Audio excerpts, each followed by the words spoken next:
어제 이제 홀리위크를 또 이제 준비하는데 여러 가지로 좀 버거운 것들이 많이 있어서 설교 준비를 좀 늦게 시작하게 됐습니다. 그리고 새벽에 이제 본당에 올라와서 이렇게 기도를 해야 되는데 사실은 여러 가지로 마음의 버거움과 부담감과 또 지나면 다 말씀드리겠습니다만 지금 겪고 있는 여러 가지 무거운 짐들이 있어서 마음이 굉장히 이제 무거운 상황이었는데 딱 새벽에 본당을 이렇게 들어오는데 이 현수막이 보이고 이 감사의 예물들이 이렇게 보입니다. 그러면서 저도 모르게 제 입에서 하나님 감사합니다 이렇게 이제 고백이 나오는 거예요. 어쩌면 추수감사주일이 아니면 우리는 감사를 잊어버리고 살지도 모르겠습니다. 그런데 하나님은 이 추수감사를 통해서 우리가 다시 감사하게 하시고 그리고 그 감사를 통해서 우리가 복을 받게 하시는 것 같습니다. 네, 그래서 이 감사를 주제로 설교를 준비할 수 있는 것도 참 감사하다라는 생각이 들었고요. 여러분들의 삶에 좋은 일들도 많이 있지요. 내가 건강해지고 또 우리 자녀들이 잘 되고 사업이 잘 되고 좋은 직장에 들어가고 뭐 여러 가지 좋은 일들 당연히 감사해야 되겠습니다만 제가 오늘 새벽에 이 예배당에 들어서면서 나도 모르게 저절로 감사가 나왔던 것처럼 여러분들의 삶에 고난이 있고 또 굉장히 절망적인 상황이 있다고 할지라도 여러분 그 와중에도 우리 안에는 심령의 힘이 있습니다. 그 힘이 뭐냐면 하나님께 감사합니다라고 고백할 수 있는 힘이다라는 거예요. 그 힘이 여러분들에게 오늘 다시 깨어날 수 있기를 주님의 이름으로 축원합니다. 네, 오늘 말씀의 엘리야의 모습은 굉장히 절망적입니다. 갈멜산의 큰 승리와 대조적으로 그 이후에 펼쳐진 현실은 너무나 참담했기 때문입니다. 그 하나님의 역사를 보고도 이스라엘 백성들은 회개하고 돌아오지를 않습니다.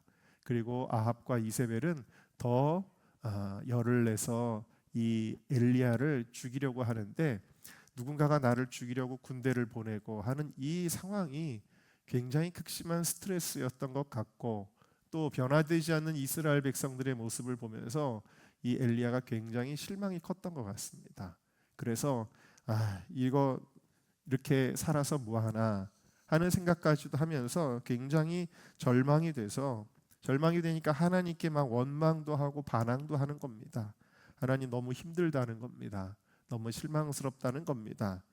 그래서 그렇게 하나님 앞에 차라리 제 생명을 걷어가 달라고 그렇게 여러분들의 인생에도 하나님 차라리 제 생명을 걷어가려는 기도를 하신 적이 있는지 모르겠습니다만 그렇게 기도를 했던 것입니다. 근데 오늘 본문의 일련의 사건들을 지나고 나니까 이 엘리야의 불평과 원망이 다 사라집니다. 다 사라지고 그리고 다시 하나님께서 주신 사명을 묵묵히 이어가는 것을 보게 되어집니다. 그것은 우리에게 고난과 절망이 있지만 그 고난과 절망 속에서 하나님을 사랑하는 자, 곧 그 뜻대로 부르심을 입은 자들에게는 그 고난과 절망 속에도 하나님의 은혜가 있기 때문이다라는 거예요. 네, 오늘 엘리야가 하나님을 경험하고 하나님의 음성을 듣는 그 은혜가 있었기 때문에 그 고난과 절망 속에서도 다시 일어나 하나님께 감사할 수 있었다. 여러분들의 삶에도 고난과 절망이 있지만 그 안에 하나님의 은혜가 들어있기 때문에 그래서 여러분들이 감사할 수 있다라는 것입니다. 자, 그래서 우리가 어떻게 고난과 절망적인 상황에서도 감사할 수 있었는지 지금도 할 수 있는지 오늘 엘리야의 이야기를 통해서 한번 세 가지만 살펴보도록 하겠습니다. 자, 첫 번째 같이 한번 읽어볼까요? 시작. 네, 하나님의 어루만져 주심에 우리가 감사하게 되는 거예요.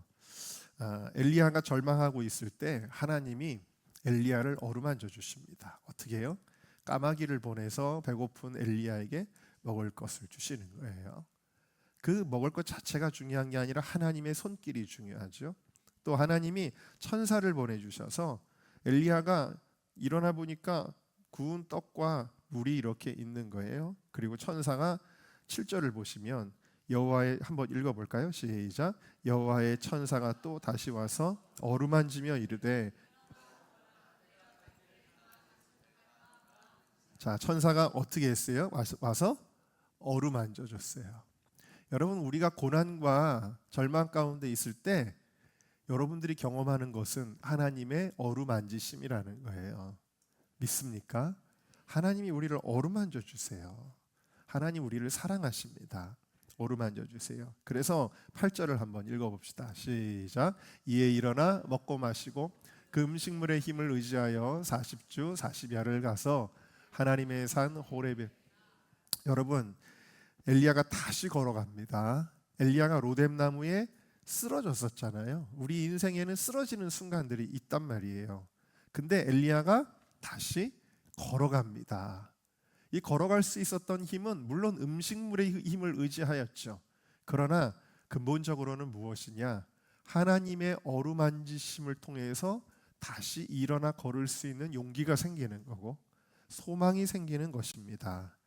여러분, 우리가 하나님의 어루만지심, 그 극진한 하나님의 사랑을 경험할 때 그냥 쓰러져서 포기하고 싶은 우리의 마음이 변하여 다시 일어날 수 있는, 다시 걸어갈 수 있는 힘을 얻게 되어지는 줄로 믿습니다. 요한복음 21장의 베드로를 보면 베드로도 이제는 자기가 실패했고 예수님을 배신했기 때문에 더 이상 나는 제자의 삶을 살 수 없다라고 고향에 내려갔고요. 그 고향에 내려가서 그냥 나는 택시 운전이나 하지, 그냥 나는 구멍가게나 하지, 그냥 나는 고기나 잡지 했던 거예요.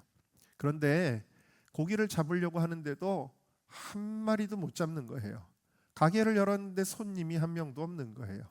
택시 운전을 하는데 콜이 하나도 안 들어오는 거예요. 그런 절망적인 상황이었다라는 것입니다. 자, 그런데 이렇게 절망한 베드로가 문제의 해결을 받습니다. 어떻게 해결을 받지요? 예수님이 찾아오신 거예요. 그리고 예수님이 멱살을 잡고 너 왜 나 배반했어? 라고 하지 아니하시고 어떻게 하는 거예요? 예수님이 어루만져 주시는 거예요. 예수님이 친히 생선을 가지고 먹을 것을 이렇게 차려 주셔요. 그래서 정말 위로받아야 되는 예수님이 거꾸로 베드로를 위로해 주세요. 너 지금도 나 사랑하니? 그래, 그럼 됐어. 괜찮아. 이제 네가 내 양을 먹여라. 내 양을 쳐라. 라고 그렇게 새로운 출발을 하게 해 주시는 것입니다.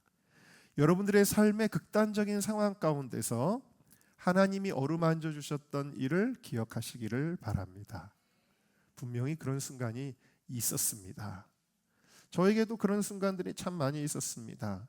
항상 뭐 드라마틱한 건 아니고 그냥 마음으로 하나님이 위로해 주시고 항상 말씀으로 위로해 주시지만 좀 특이한 경험이 있다고 한다면 제가 굉장히 마음이 절망적이었던 20대의 어느 순간에 찬양 집회를 갔습니다. 근데 거기서 다들 자기 뭐 예배 드리잖아요. 그런데 제가 이렇게 울면서 기도했나? 하여튼 그냥 이렇게 좀 이렇게 침통하게 기도를 하고 있는데 어느 이름도 모르고 얼굴도 모르는 어느 노 권사님 정도 되시겠죠.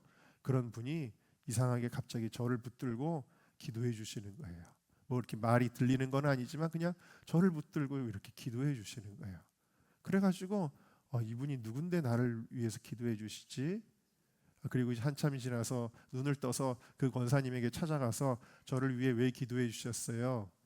하고 물어보고 싶었는데 나중에 찾아보니까 안 계시더라고요. 근데 그때 저는 느꼈어요.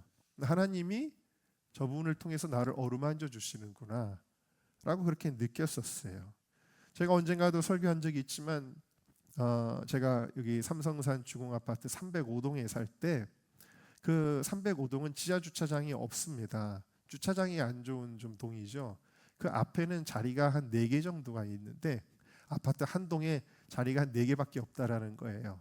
그리고 주차를 하려면 옆동 지하 주차장이다 하고 한참을 걸어와야 되거든요. 사시는 분들은 아시겠지만, 근데 당연히 저녁 시간만 되면은 거기는 꽉 찹니다. 그런 곳인데 제가 새벽에 이제 그때도 교회 사역과 여러 가지 뭐 청년 사역과 여러 가지로 굉장히 힘들고 어렵고 그런데 이제 어쨌든 많이 힘든 일이 있었던 것 같습니다. 그리고는 이제 집으로 이렇게 들어오는데 먼저 현관 앞으로 이렇게 지나가거든요. 그리고 내려가서 다시 지하 주차장으로 들어가는데, 하나님 오늘 제가 너무 힘든데 앞에 자리가 하나 있었으면 좋겠어요. 제가 그랬습니다. 그런데 설마 그 시간에 새벽 1시, 2시 이런 시간인데 그 자리에 있을 리가 없는데, 딱 그 기도를 하고 그 현관문 앞쪽으로 딱 들어서는 순간 보니까 앞에 자리가 하나가 딱 있는 거예요. 그래가지고 거기 차를 대는데 너무 감격이 되는 거예요. 여러분들은 지금 표정을 보니까 에이 목사님 그게 우연이지 뭘 그런 걸 가지고 이런 표정으로 저를 쳐다보시는데, 저는 아니에요. 저는 하나님 오늘은 제가 너무 힘이 들어요. 앞에 자리가 하나 있으면 좋겠어요. 한 주님의 그 제 마음을 아시는 하나님께서 그 자리를 예비하셔서 내가 너를 사랑한다라는 것을 보여주시는 것 같아요. 그래가지고 그 별것도 아니, 여러분들의 표정은 지금 별것도 아닌 거 가지고 이러시는데, 저는 집에 들어가서 현관문을 열자마자 저희 이제 사모는 항상 제가 늦게 들어와도 집 지키는 죄송합니다. 저기 항상 저를 이제 기다린단 말이에요. 그래서 딱 들어오는데 사모에게 제가 여보 하나님이 앞에 주차 자리를 만들어 주셨어 그러면서 제가 막 울었어요. 그랬더니 사모가 보고 놀래가지고 아무튼 그랬던 기억도 있습니다만, 여러분의 삶에 하나님이 어루만져 주시는 게 계속 있어요. 여러분 그거를 느끼시기를 바랍니다. 지난주에 우리 승연 하늘 우리 부부가 결혼을 했잖아요. 결혼식 하는데 모든 과정들이 참 순조롭고 순탄하고 너무 은혜롭고 또 예배답게 예배를 드리니까 너무 좋았어요. 좋았는데 정말 나중에 제가 정말 여기 소름이 끼쳤던 거는, 이 예배가 다 끝나고 나니까 원래 이제 토요일에 또 비가 오고 뭐 이런 걱정도 있었는데, 그런데 예배가 다 끝나고 정리가 끝나니까 그때 이제 비가 내렸잖아요. 근데 비가 내리면서 비가 많이 내린 건 아닌데 막 청년들이 막 소리를 해요. 나가 보니까 큰 무지개가 지난주에 보여드렸잖아요. 무지개가 탁 떴습니다. 자, 그래가지고 정말 너무 아름다운 무지개가 쫙 떴는데, 과연 저 무지개는 뭘까? 단순히 핑크빛 장례를 보여주는 것일까? 여러분 이런 생각을 하게 되는데, 제가 결혼식 주례를 할 때마다 결혼식 주례할 때 딱 이 부분에서 신랑과 신부가 많이 울컥하는 부분이 있어요. 그게 뭐냐면, 결혼 서약을 할 때 예를 들면은 당신을 남편으로 삼아 이제부터 평생토록 하나님의 명령을 따라 그 다음부터 괴로우나 즐거우나 가난하거나 부하거나 병들거나 건강하거나 어떤 환경 중에서라도 요거 하는데 많이 울컥해요. 신랑이 울컥하기도 하고 신부가 울컥하기도 하고. 그렇죠 여러분, 우리의 인생에 앞으로 두 부부가 살아가는 인생에 즐거운 순간이 있겠지만 괴로운 순간이 왜 없겠습니까? 부할 수도 있겠지만 가난할 수도 있는 거죠. 건강할 수도 있지만 누군가가 병들 수도 있는 거죠. 여러분 우리의 인생이 그런 거 아니겠어요? 자, 그런데 여러분 무지개가 뭐죠? 무지개는 노아가 홍수 가운데서 인류가 다 멸망하는 그 비참한 상황 속에서 이제 나오게 됩니다. 그때 하나님이 보여주신 게 무지개예요. 네? 그러니까 무지개는 하나님의 언약이고, 그 언약의 무지개를 볼 때 이 노아가 느끼는 감정은 무엇입니까? 감사죠. 하나님 이 비참한 지구, 시체들이 둥둥 떠다니는 지구, 먹을 것도 없어 보이는 이 지구, 참담한 표정과 마음으로 하나님 앞에 나아간 것이 아니라 그 무지개를 보면서 하나님 구원해 주심에 감사합니다. 고난 중에도 하나님의 함께 하심을 보면 우리는 감사할 수가 있는 거예요. 저 친구들의 삶이 앞으로 녹록지 않을 수도 있지만 둘이 뭐 이렇게 부를 가지고 있는 것도 아니고, 둘 다 겉으로 보기엔 튼튼한데 체력도 좀 약하고 녹록지 않아 보이잖아요. 그러나 그 녹록지 않은 삶에도 그 안에 뭐가 있다라는 거예요. 하나님의 은혜가 있어요. 그래서 하나님께 감사할 수 있게 되는 것입니다. 그 무지개를 항상 기억해야 돼요. 하나님이 절망과 고난의 상황 속에서도 내가 너와 함께하고 있다라는 그 무지개를 우리에게 주셨지. 그 무지개를 잊지 않는다면 어떠한 상황에서도 모든 것에 감사하게 되어질 줄로 믿습니다. 오늘 이 말씀도 하나님 사랑에 어루만지심이다 라는 거예요. 우리 시편 42편 5절 말씀 다 같이 읽어보겠습니다. 시작. 내 영혼아 내가 어찌하여 낭망하며 어찌하여 내 속에서 불안하여 하는고. 너는 하나님을 바라라. 그 얼굴에 도우심을 인하여 내가 오히려 찬송하리로다. 아멘. 네, 오히려가 오타로 2번 들어갔는데 정말 오히려죠. 고난 중에서도 절망 중에서도 하나님의 도우심이 여러분들 가운데 있습니다. 하나님을 찬양하시기를 주의 이름으로 축원합니다. 자, 2번째 같이 읽어보겠습니다. 시작. 네, 끝난 것 같은 상황이 우리 인생에 있지만 하나님은 다시 우리를 일으켜 주시고 걸어가게 하십니다. 사람들이 대한민국 다 끝났어, 이민 가, 막 이런 말들을 막 쉽게 합니다. 오늘 이 엘리야의 현실 판단이 그랬다라는 거예요. 다 끝났다. 이스라엘에 소망이 없다. 그리고 나도 별 볼 일 없는 사람입니다. 저는 이제 끝났습니다. 차라리 저의 생명을 거둬 주십시오라고 체념한 거예요. 포기한 거예요. 근데 이러한 엘리야에게 하나님은 뭐라고 말씀하시냐면, 아니야, 나는 끝나지 않았어.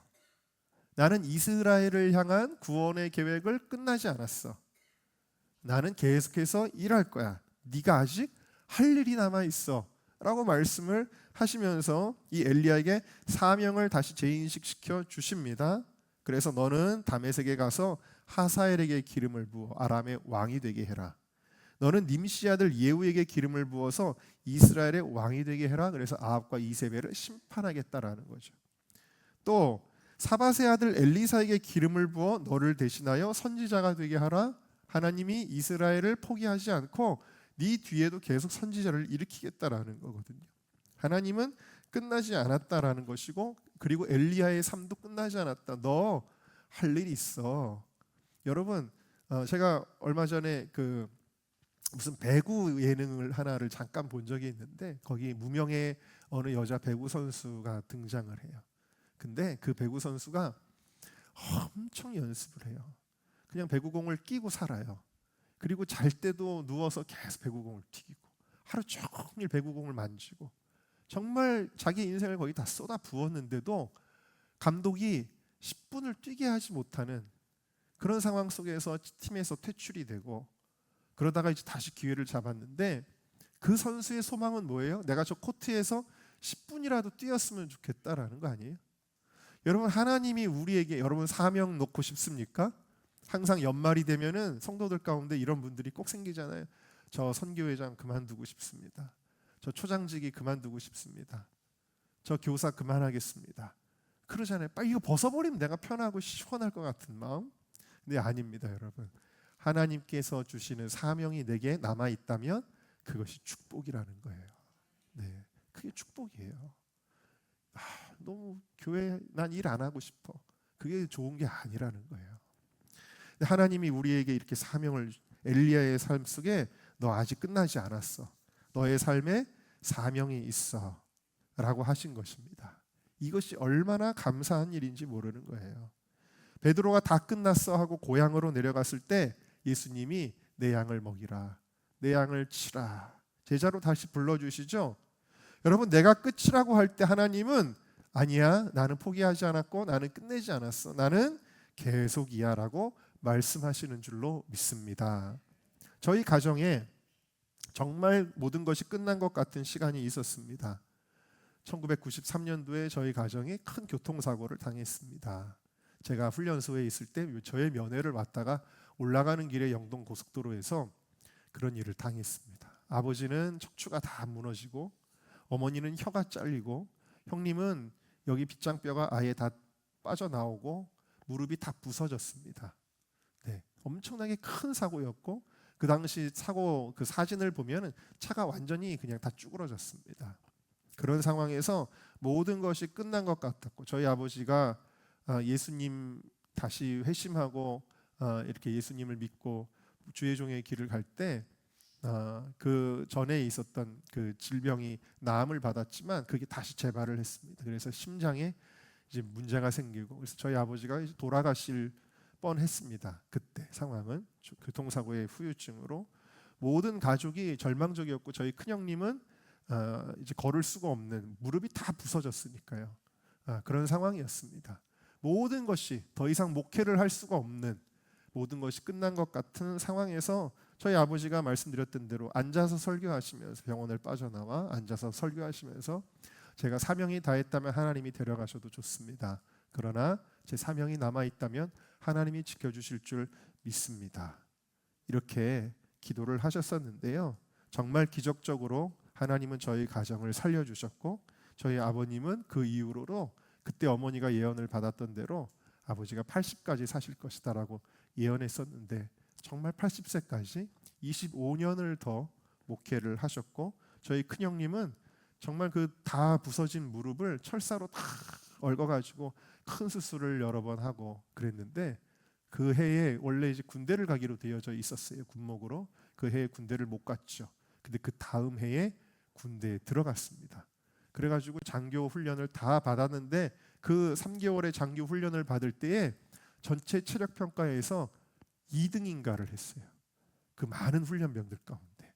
그리고 어머니가 그 소식을 알고 눈물을 흘렸고, 그리고 우리 이상대 목사님 너무 예광에 있을 때 잘 알지만 저희 큰형님은 거의 스포츠 광이잖아요. 지금도 테니스를 월요일마다 치는데 얼마나 잘 뛰어다니면서 하는지. 그래서 제가 아무튼 간에 이렇게 목회도 열심히 뛰시고, 그런데 너무 운동을 열심히 좋아하셔가지고 그러는데, 하나님이 지금까지 또 역시 아버지의 유업을 이어서 사명을 이어가게 하시는데, 네, 아니 왜 그러면 저 형님 꼭 운동만 하는 사람으로 지금 이게 오해가 될까요? 기도도 많이 하시고 목회도 열심히 하시지만 뛸 수 있는, 하나님이 목회할 수 있도록 그렇게 해주신 거 얼마나 감사한지 모릅니다.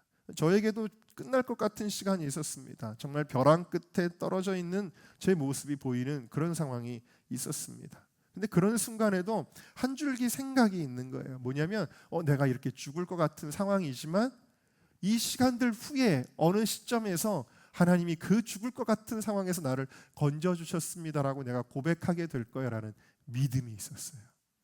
이상하죠. 그 믿음이 있었고, 그 믿음대로 하나님은 기적적으로 저를 건져주셨습니다. 여러분, 우리 은정교회가 다 끝난 것 같은 상황이 있지 않았습니까? 불과 한 몇 년 전이지 않습니까?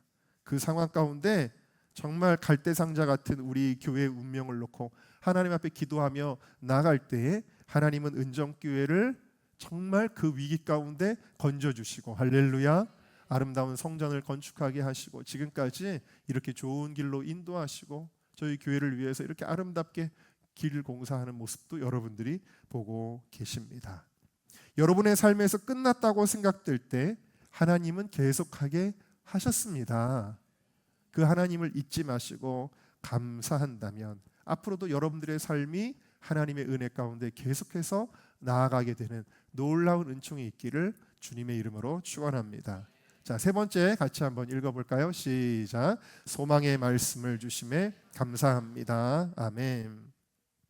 자, 엘리야는요 하나님께 막 토로하는데 그 말의 내용은 부정적입니다. 네거티브예요. 굉장히. 하나님, 선지자들을 저 아합과 이세벨이 다 죽였습니다. 다 죽이고 이제 저만 남았습니다. 그런데 남은 저조차도 제 생명을 찾아서 빼앗으려고 하고 있습니다. 그러니까 지금 엘리야의 말의 내용은 굉장히 부정적인 내용들이라는 거예요. 부정적인 현실을 하나님 앞에 고발하고 나의 상황도 굉장히 안 좋다라는 것을 부정적인 얘기를 막 하고 있는 것이죠. 자, 이렇게 부정적인 생각과 부정적인 인식과 부정적인 말들이 나올 때 엘리야의 심정은 뭐예요? 죽고 싶은 거예요. 부정적인 생각, 부정적인 말, 이거는 나를 죽고 싶게 만든다는 거예요. 그런데 18절에 하나님은 뭐라고 말씀하셨냐면, 아니, 너 하나 아닌데 너 말고도 바알에게 입맞추지 않고 무릎 꿇지 아니한 내 백성이 7,000명이 있는데 라고 말씀을 하시는 겁니다. 하나님은 긍정적인 것을 이야기하셨습니다. 여러분 이게 뭐예요? 하나님의 말씀이죠. 우리가 하나님의 말씀을 들을 때 소망이 생기는 것입니다. 말씀으로 일어나는 거예요. 여러분 이 시간에도 제가 얘기하는 게 아니라 하나님이 여러분들에게 말씀하시는 시간이에요. 네, 용기를 갖도록 여러분들이 절망하지 않도록 하나님이 말씀하시는 거예요. 원망하고 불평하고 낙심하고 부정적으로 생각하고 부정적으로 말하면 우리를 파멸로 이끌게 되지만 이런 것들이 믿음과 소망, 긍정적인 우리의 사고가 우리를 생명으로 이끌어가게 되어지는 거예요. 그래서 말씀이 중요해요, 여러분. 왜? 우리의 생각을 바꾸는 거는 말씀밖에는 없기 때문입니다. 세상의 상담가들이 뭘 제대로 상담을 하겠습니까? 얼마 전에 호스피스 영상을 하나를 보는데 어느 93세 할아버지인데 컨디션이 너무 좋다는 거예요. 호스피스 병동에 오늘 아프지도 않고 너무 좋다고. 할아버지의 기분이 너무 좋습니다.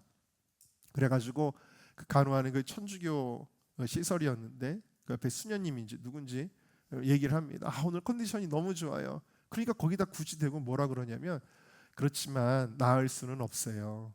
저 낫는 거 아니에요? 저 이러다가 낫는 거 아니에요? 막 이러는데 할아버지 너무 좋아가지고 근데 나을 수 없어요. 그거는 어쩔 수 없어요. 그러면서 그 프로그램에서 뭐가 비춰주냐면 그렇게 현실을 강하게 인식시키는 것이 사실은 좋은 거다. 뭐 이런 식으로 이제 풀어가더라고요. 근데 여러분 그것도 인간의 말이에요. 그것도 인간의 말이에요. 그게 정답이 아니에요. 여러분 정답은 하나님의 말씀밖에는 없어요. 네. 세상 사람들의 위로, 상담, 조언 그거는 여러분 완벽한 게 아니에요. 오직 우리를 살리는 것은 하나님의 말씀인 줄로 믿습니다. 제가 아까 말씀드린 대로 제가 다 끝난 것 같은 상황 속에서 저를 건져준 건 하나님의 말씀이었어요. 네, 말씀으로 일어난 거거든요. 그래서 여러분들이 말씀 듣기를 사모해야 합니다. 예배 자리에 여러분 꼭 있어야 돼요. 예배를 많이 드리는 분들은 그만큼 하나님 말씀이 나를 계속 세워가는 거예요. 말씀이 우리를 살리는 거예요. 여러분들 큐티를 귀중하게 여기셔야 돼요.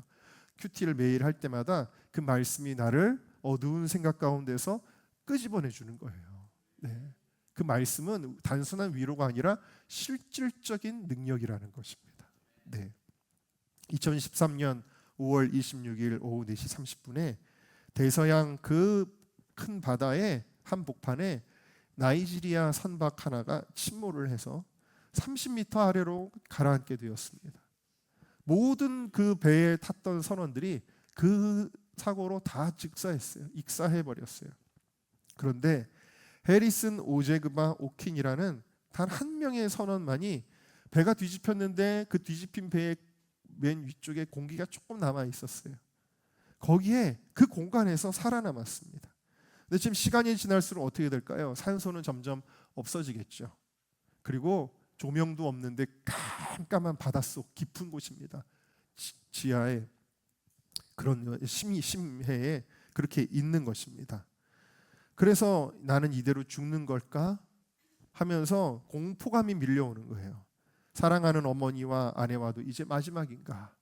이제 이 산소가 점점 줄어들면은 나는 숨을 못 쉬고 죽게 되겠지라는 공포감이 막 밀려오고 그 바닷속에 있으니까 너무 추워가지고 몸에 덜덜덜덜 떨리기 시작하고 눈이 침침해지기 시작하고 산소가 점점 희박해지니까 정신을 점점 잃어가기 시작하는 겁니다. 그대로 정신을 잃으면 그는 죽는 거예요. 그런데 그 절망적인 불길한 예감이 드는 막 그런 상황 가운데서 그의 아내가 그의 핸드폰으로 보내준 문자 메시지를 기억하고 발견하게 됩니다. 그 메시지는 뭐였냐면 시편 18편 6절이었어요. 내가 환난 중에서 여호와께 아뢰며 나의 하나님께 부르짖었더니 그가 그의 성전에서 내 소리를 들으시며 그의 앞에서 나의 부르짖음이 그의 귀에 들렸나이다. 할렐루야. 그 말씀이 그의 생각을 바꾸는 겁니다. 부정적이고 포기하고자 하는 두려움에 쌓여있는 그의 생각을 바꿔서 내가 이 바닷속에 있을지라도 하나님은 나의 부르짖음을 들으실 것이다. 그리고 그가 그 뱃속에서 간절히 하나님 앞에 기도를 시작하게 되어졌어요. 그런데 정말 꿈 같은 일이 일어납니다. 물 밑에서 불빛이 나타나고 잠수부의 손이 나타납니다. 그 잠수부의 손을 잡자 잠수부가 깜짝 놀라는 거예요. 오히려 생존자가 있습니다, 살아있어요 라고 그 잠수부가 외치고 배가 침몰한 지 무려 72시간 만에, 72시간이면 벌써 하루가 지나고 이틀이 지나고 3일이 지난 거잖아요. 요나가 배에서 빠져서 물속에 3일 있었던 거랑 똑같이 72시간 만에 절망적인 상황에서 포기하지 않고 하나님께 기도했던 해리슨 오제그바 오키는 무사히 구조될 수 있었습니다. 할렐루야. 그를 구조시킨 게 뭐예요? 바로 하나님의 말씀이라는 거예요. 그래서 사람들이 막 온갖 수식어를 붙이면 막 기사에 나올 거야, 신문에 나올 때 이 해리슨은 첫 인터뷰에서 한마디로 이렇게 이야기했습니다. 주님께 간절히 기도했더니 주님께서 저를 구원해 주셨습니다. 네. 여러분, 우리가 감사를 잃어버리는 이유가 뭘까요? 그거는 상황 때문이 아니에요. 모든 게 절망적으로 돌아가기 때문이 아닙니다. 감사를 잃어버리는 이유는 내 삶에 말씀 묵상이 없어지기 때문이에요. 기도가 없기 때문이에요. 말씀이 없고 기도가 없으면 우리는 감사를 잃어버리고 절망하고 불평하게 돼요. 그러나 어떠한 상황에서도 말씀이 나를 지배하고 그 말씀을 의지하여 우리가 기도할 때 하나님이 우리를 어떤 상황에서도 감사하는 그 상황으로 만들어 주시는 줄로 믿습니다.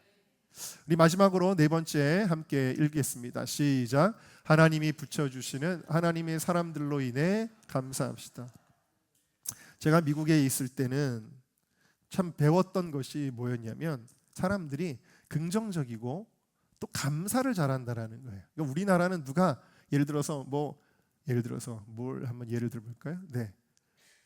뭐 누가 성대모사를 했다 그러면 에이 뭐야, 뭐 우리나라는 좀 그런 분위기죠. 웬만큼 잘하지 않으면 아 뭐야 그게 뭐 자기 흉내내고 있네 뭐 이런 식으로. 우리나라는 좀 이렇게 폄하하는 게 있어요. 부정적이 우리나라 사람들이. 댓글도 보면은 굉장히 부정적이에요. 우리나라는. 그렇지 않습니까? 그리고 고맙다는 말을 잘 안 해요. 고마운 줄을 잘 몰라요. 네, 우리 민족이 좀 그런 나쁜 단점이 좀 있는 것 같아요. 그래서 제가 이제 드라마 같은 것들 이렇게 보다가 이런 거 잘 나오잖아요. 애가 막 아빠한테 소리를 지르면서 아빠가 나한테 해준 게 뭐가 있어? 그러면서 문을 꽉 닫고 나가고, 이런 장면을 재밌다고 보여줘요. 아빠가 해준 게 왜 없어요? 아빠가 해준 게 모든 건데. 근데 그런 감사를 드라마에서도 표현하는 게 아니라 아빠가 해준 게 뭐가 있어? 그리고 뒤집어 놓고는 나가는 장면이 그런 게 주를 이루는 우리나라의 드라마예요. 네. 감사할 줄을 모르잖아요. 근데 미국 사람들은 뭐 조금 못하는데도 노래도 되게 못하고 춤도 되게 못 추는데도 하면서 굿, very good 막 하고 막 excellent 하고 막 그래요. 그래서 어떨 때는 야, 이 사람들 너무 위선적인 거 아니야? 이런 생각이 들 정도로 그렇게 막 호응을 막 해주고, 그리고 뭐만 조그만 것만 있어도 어떻게 해요? 땡큐를 하잖아요. 땡큐, excuse me가 몸에 뱉잖아요. 조그만 거 하나만 해도. 주차장에서 나갈 때 티켓 하나를 뽑고 나가도 땡큐잖아요. 모든 게 그렇게 땡큐 아닙니까? 그래서 여러분, 제가 말씀드린 게 뭐냐면요, 우리는 내 주변에 있는 사람들을 어떤 대상으로 보냐면 불만의 대상으로 볼 때가 많아요. 부모님에 대해서 불만이 많아요. 자녀들에 대해서도 불만이 많고, 남편에 대해서 불만이 많아요. 아내에 대해서도 불만이 많고, 교회 오면요 목회자에 대해서 불만이 많아요. 한국교회 성도들은. 한국교회가 시끄러워요. 사모님이 옷을 잘 입으면 잘 입었다고 불만이에요. 못 입으면 촌스럽다고 불만이에요. 이 한국 사람들은 참 맞춰주기가 힘들어요. 불만이 많아요. 그리고 불만이 많거든요. 근데 여러분, 우리는 깨달아야 되는 게 있습니다. 우리 주변에 있는 사람들이 얼마나 소중한 사람들인지에 대해서 감사해야 돼요, 여러분. 왜 아멘을 조그맣게 하세요? 여러분, 주변에 있는 바로 내 옆에 있는 이분도 내게 너무나 감사한 분이에요. 할렐루야. 진짜 너무너무 고마운 분이에요. 저는 만약에 내가 언젠가 후배 목사들에게 목회적인 가르침을 줘야 되는 순간이 온다면 이런 얘기를 하고 싶다는 생각을 했어요. 무슨 생각이냐면 목회를 하다 보면은 목회자를 힘들게 하는 성도들도 있을 수 있잖아요. 그리고 실망시키는 성도들도 있을 수 있고 그렇잖아요. 저는 이런 말을 하고 싶어요.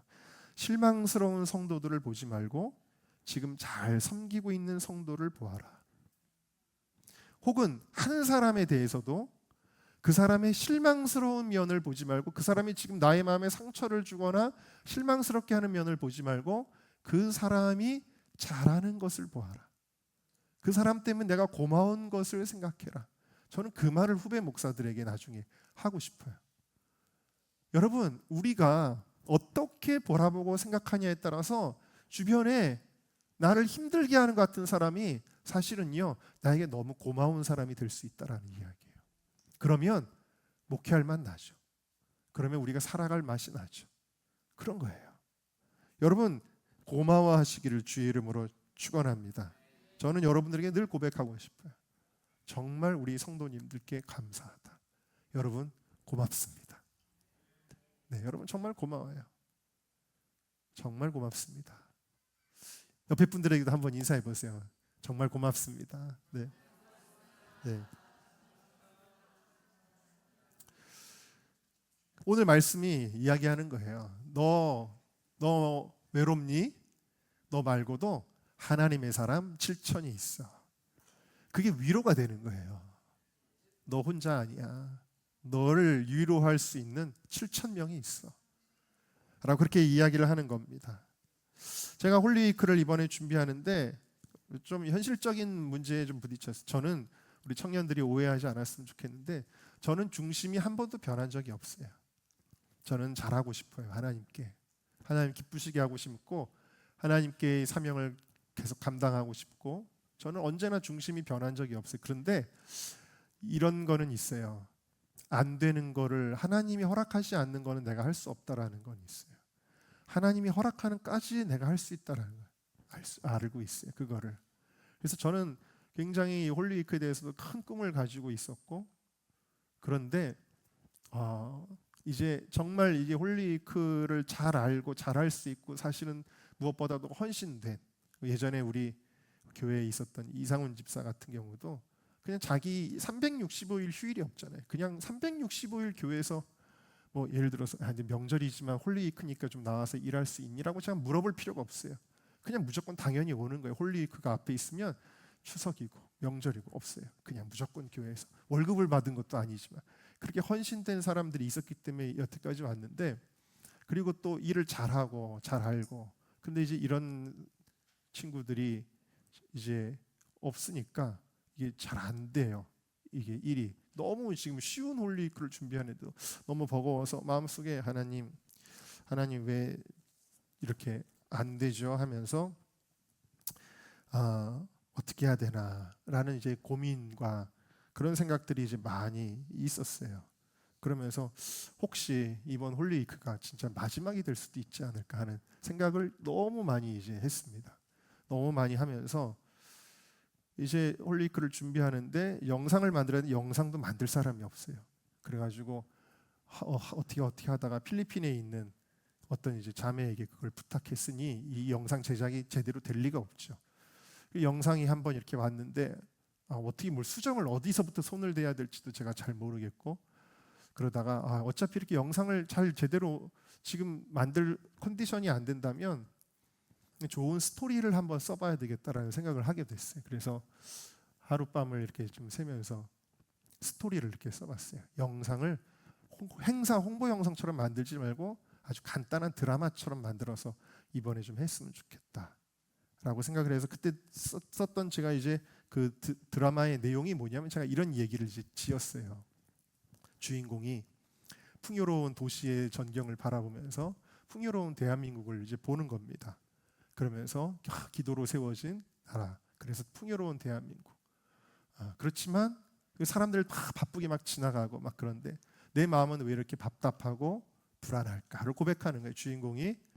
그러면서 이제 그 여의도 국회의사당 앞에 여러 가지 시위의 현장들과 피켓들 거기 보면은 낙태 문제 때문에 이렇게 피켓 들고 있는 분들도 계시고요. 또 차별금지법 때문에 이렇게 핑계 들고 계신 분들도 계시고 그럽니다. 그 앞을 지나가면서 이제 대한민국을 걱정하는 이제 주인공을 묘사를 이렇게 했습니다. 드라마에서 묘사를 하고 교회 이제 큐티 모임에 가서 마지막으로 기도 제목을 나누는데 한 청년이 얘기합니다. 자기 이제 가게를 오픈해서 스테이크 집을 열어서 이제 오픈을 해서 개업 예배를 드리는데 다들 와라. 내가 특식을 이제 베풀겠다. 그러니까 다 그 큐티 모임에 있는 친구들이 나도 갈 거야. 너도 올 거지. 다 오겠다는 거예요. 막 그럽니다. 그리고 나서 주인공에게 너 마지막으로 우리 자매님 그 기도 제목 얘기해 주세요 그랬더니 저는 개인적인 기도 제목은 아니고 대한민국을 위해 하나님이 기도하라는 마음을 주시고 특별히 국회와 위정자들을 위해 기도하라는 마음을 주셔서 제가 국회 앞에 가서 일주일에 한 번씩 기도하려고 하는데 예배 드리려고 그러는데 저와 함께 기도하실 분, 대한민국을 위해 기도하실 분 계실까요? 그러니까 그 고깃집 여는데 개업 예배는 다 간다 그랬던 청년들이 다 표정들이 하는 거죠. 그리고 그날 저녁에 카톡들이 막 옵니다. 내가 과제가 너무 많아서 못 갈 것 같아. 함께하면 좋았을 텐데. 나는 너무 추운 게 싫어서 따뜻해지면 내가 함께 할게. 그러기도 하고 또 누군가는 나는 사실 뭐 그런 교회에서 나라를 위해 기도하자. 난 별로 공감이 안 돼서 내가 나중에 그런 마음이 생기면 할게. 여러 가지 핑계들을 이제 대면서 그러면서 혼자가 된 거예요. 결국 혼자서 주인공이 지하철을 타고 국회 앞으로 가서 이제 기타를 열어서 혼자 이제 기도하고 예배하려고 하는데 근데 전혀 예상하지 못하게 아무도 안 올 줄 알았는데 어떤 연유인지는 모르지만 옆에 또 하나의 친구가 와서 카온을 내리고 또 하나의 친구가 와서 앰프를 갖다 놓고 베이스 기타를 세팅하고 친구들이 와가지고 동그랗게 원을 그리면서 예배를 드리는 그 장면으로 마무리를 하는 영상을 했어요. 그래가지고 이거를 그 영화 감독을 하는 한 청년에게 그걸 보내주면서 그 찬양팀에 있거든요. 그래서 좀 이걸 한번 만들어 보면 어떻겠니? 그랬더니 내용이 너무 스케일이 커서 부담스러워하는 거예요. 그래서 거의 저희는 못할 것 같아요로 이렇게 다 기울어졌어요.